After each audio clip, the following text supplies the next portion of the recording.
Marvel Snap has had many different problematic cards released in its history.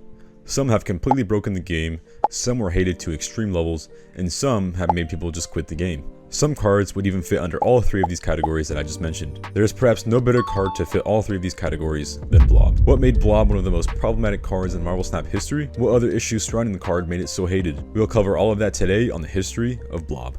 In December of 2023, Marvel Snap would release their seasonal video showcasing the new cards and events for the latest season. This season would be called Hellfire Gala, which went live on December 5th, 2023. Blob, however, was released into the wild and entered Spotlight caches on December 12th alongside Ravonna Renslayer and Living Tribunal. As stated previously, Blob was an extremely problematic card on release and caused game-shattering complaints and calls for balance. To cover this relatively brief history, we have to start before the card even released. Blob had been in game files and was data mined in 2022 as a 3-cost, 4-power card that had an ongoing ability that read, "Nothing can move this to another location." This text was quite underwhelming, and I think the team knew that as well, as it would be later changed to what it released as.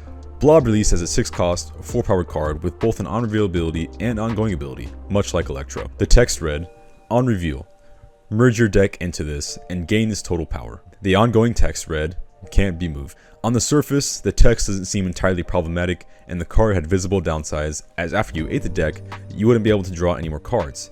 That is, in the event it was ramped out earlier than turn 6. Conversely, by the time turn 6 comes around, you may have already drawn all of the cards that you wanted Blob to eat, making him much less effective than you wanted him to be. Once the card was put into practice, however, it was much more problematic than anyone could have ever thought, getting upwards of 70 plus power in his biggest state. Blob found a new home in Thanos-based decks, which I don't think is something the devs saw coming, because the Blob Thanos meta was here and it completely took over the game. I remember playing then, and being a free-to-play player at the time, I wasn't able to get the resources to obtain Blob. I became extremely frustrated because it felt like I was playing against Blob Thanos every other game, and sometimes every game. Blob and Thanos synergized so well, and it just seemed like they were meant for each other. It was extremely hard to beat if you didn't have the right counters, and overall it just felt unfair to play against. Another popular play was ramping out Blob on turn 5, getting him to 50 plus power, and playing a Taskmaster on turn 6 to have 2 lanes with over 50 power. If you didn't have Shang-Chi or Shadow King, your hopes of winning were almost zero. This became extremely frustrating and problematic, and the community just had to sit back and wait until the inevitable nerf hammer came to pass. Blob's first nerf came just over a month later on January 18th, 2024. Second Dinner would take Blob down drastically with this change, with updated power and text. He would remain to be a 6-cost card,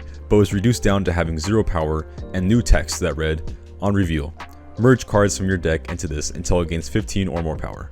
The ongoing ability would also remain unchanged, that is for now. Second Dinner said, "Blob has been a metagame terror for a good minute, so the only surprising thing about this change is probably that it includes a text adjustment within the OTA. This card threatens to create absurd amounts of power, and release valves in the format like Shang-Chi and Shadow King have proven wholly insufficient in restraining that. The latter is a fair bit on us internally. We feared being so easily dusted by, at the time, 2/3 Shadow King, one of the strongest cards in the metagame, would be too punishing for the new card. But times changed, and it turns out that 4 defensive power was totally unnecessary. It was important to retain a couple key elements of Blob. The first was rewarding eating large amounts of power, especially from high power cards. The second was keeping the total power of Blob variable for the opponent, to make the card more difficult to combat directly. This change accomplishes both, creating different Blobs depending on the order of the cards in your deck. It also weakens Blob, in Thanos specifically, as smaller power cards are more likely to land closer to the threshold. Lastly, it adds an easy dial for us to tune. If our math on the right targets for Blob were wrong, the combination of base power and this threshold gives us room to adjust further. This was a much needed change for Blob. Giving him a soft cap still gave the card potential to yield big power, just not a game breaking amount. And yes, I say soft cap because the card could go above 15 power in certain circumstances. For example, if Blob was 10 power and absorbed an Infinite, he would surpass the 15 power cap and go up to 30 power. The same was true if the first card he ate was an Infinite. He would only absorb the Infinite, bringing Blob to 20 power and leaving the rest of the cards in your deck. Again, this was a good change for the card and made him much healthier for the game, as his power was mitigated to a certain degree. However, there were still calls for nerfs, but not in the way you might think. An often forgotten aspect of Blob's text was his ongoing ability. This created quote-unquote unintended interactions that had been present since the release of the card. Since Blob had this ongoing ability, players could simply play Mystique following their Blob, which would result in her copying all aspects of the text, including the on-reveal ability. This allowed Mystique to essentially become a second Blob, just at a cheaper cost, which was inherently broken. The same was true if a player used Rogue on a Blob. Rogue would steal the whole text, which effectively made her another Blob alongside Mystique and Blob himself. This of course was extremely problematic for the card and the game as a whole. Having essentially 3 Blobs in the game was not something the community could tolerate any longer, and it simply became an unmitigated annoyance.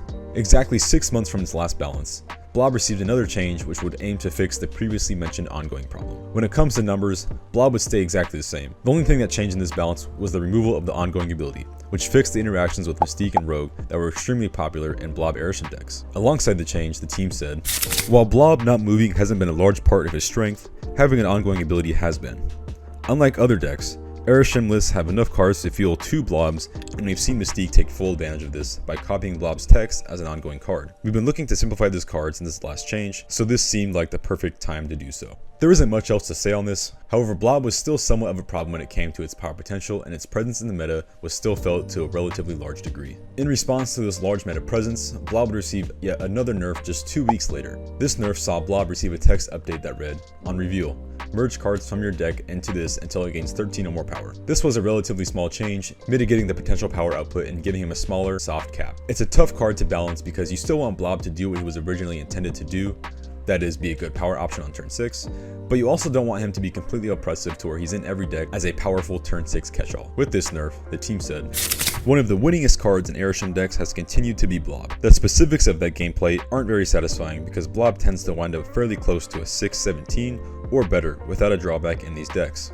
Our goal with Blob is to encourage some meaningful deck building differences or charge a steeper price for the strength, so that's not working out. Turning the knob down will weaken Blob and Airship while leaving some strength to build around in 12 card decks. The team seems to have found a sweet spot with Blob, as that was the last balance he has received since the writing of this video. I think Blob is in a good state now and is overall a healthy option in the game. He still can get good value in Airship decks and overall is a solid power play on turn 6 if you don't have many other options. He can be a lane winner, which is sometimes all you need out of a card, especially as a 6 cost card. While Blob was extremely annoying and unhealthy for the game in his first versions, it's fun to look back now and reminisce on how broken he used to be, and if you were fortunate enough to have played the card during that time, it's fun to think about how easy you had it at the time. But what do y'all think? It's been almost a year since his last change. Is Blob due for a buff? Is he in line for a rework to potentially rejuvenate this once powerful card? We'll find out soon enough.